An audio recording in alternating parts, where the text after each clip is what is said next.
MP Ambu Samad Samdani ji. Thank you, sir, for permitting me to discuss the budget.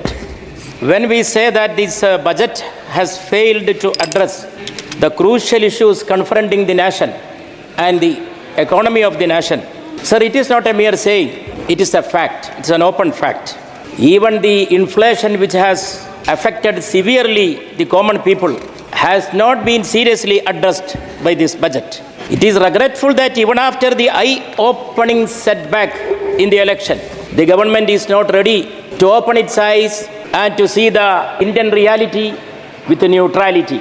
आंखें अगर है बंद तो दिन भी रात है, इसमें बड़ा कसूर क्या है आफताब का. This is the position, sir. The government has to open its eyes to see the reality straightly. Sir, this budget is a sign of the changed political landscape and the fractured verdict that the last Lok Sabha election has given to this ruling party. The verdict was against the singular party majority syndrome of the ruling party. Sir, that is why we can understand these allies are very crucial for the survival of the government. But sacrificing the states, majority of the states, for pleasing a few states, sir, that goes against the principles of democracy, principles of federalism.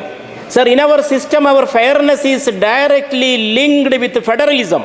So, federalism means equality and neutrality, plurality, vividity, which is there in the politics of the country, in the culture of the country, in every sphere of our national life.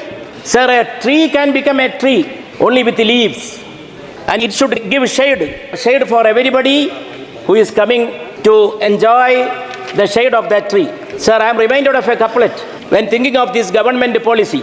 In पेड़ों को यारो क्या पेड़ कहा जाए, इन पेड़ों को क्या यारो पेड़ कहा जाए, जो धूप की शिद्दत में भी साया नहीं करते, जो धूप की शिद्दत में भी साया नहीं करते. Even in the heat of the summer heat, this government is not ready to give shade for all the states. It is not ready to see all the states neutrally. And not only that, sir, it has become a leafless tree. Cut चुके जिन दरख्तों के पत्ते फिर कहाँ उनके साए हुए हैं. That is the position of this government. The disability to look beyond one state in the north and another state in the south. It is a sign of failed governance and also utter unfairness. Many states were neglected. Our state of Kerala, to the Honorable Finance Minister, I request, what was the hope of Kerala and what is given to Kerala? Kerala deserved everything, but Kerala expected and hoped something, but we got nothing. Kerala was neglected. Minorities, backward communities, farmers, youth and women, the middle class, they did not get the due consideration which they deserved. I would like to emphasize the point that this budget is divisionary, diversionary and discriminatory. It is a divisionary policy. There is a discrimination. It leads to a kind of economic boycott. And the Honorable Finance Minister was referring several times to inclusion. And once the Honorable Finance Minister mentioned Vigas bhi, Virasat bhi. Sir, Virasat kya hai? Virasat is, our heritage is the heritage of plurality. It is not a singular polarity.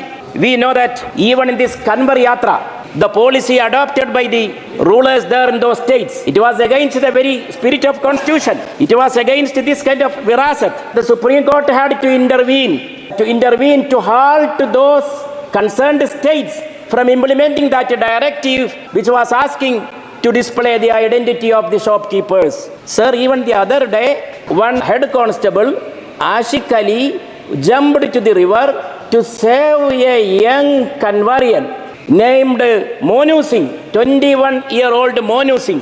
This Ashik Ali jumped courageously with the human spirit, selfless courage. This is our virasat. This is here in the Indian society. But what is going on against this? This has to be checked. Sir, many such incidents are there. So the virasat is amno aman, paya mein mohabbat. हम पया में मोहब्बत आम करते ही रहेंगे against all this kind of hatred and divisionary agenda. Sir, the minority, backward communities and the middle class. Sir, the governments are thinking that these middle class are to be taxed and again they have to be taxed. Actually, the middle class has to be taken as an engine, powerful engine of growth. Sir, farmers, what is the essential need of the farmers today in the country? Honorable Finance Minister was mentioning at the very outset about research. Research is well and good. We all appreciate. But is research the preliminary need of the Indian farmers? The farmers, sir, their preliminary need is the legal guarantee on MSP. And also the youth. The youth in the country. In a country where the youngest are the largest population and the millions of college educated youth are there in the country. So job creation has to be the primary agenda in this country. At least one relief is there. The government has started identifying that there is a job problem in the country. And women's rights, the scheme was there, ensuring job for them. Even the schemes were reduced. Solution lies not in the subsidies to corporate sector, but it is in creating demand. And sources of demand are the private consumption, investment and export. I would like to request the Honorable Finance Minister to take into consideration the equal rights of states and the principles of pluralism and federalism. Thank you, sir. Thank you.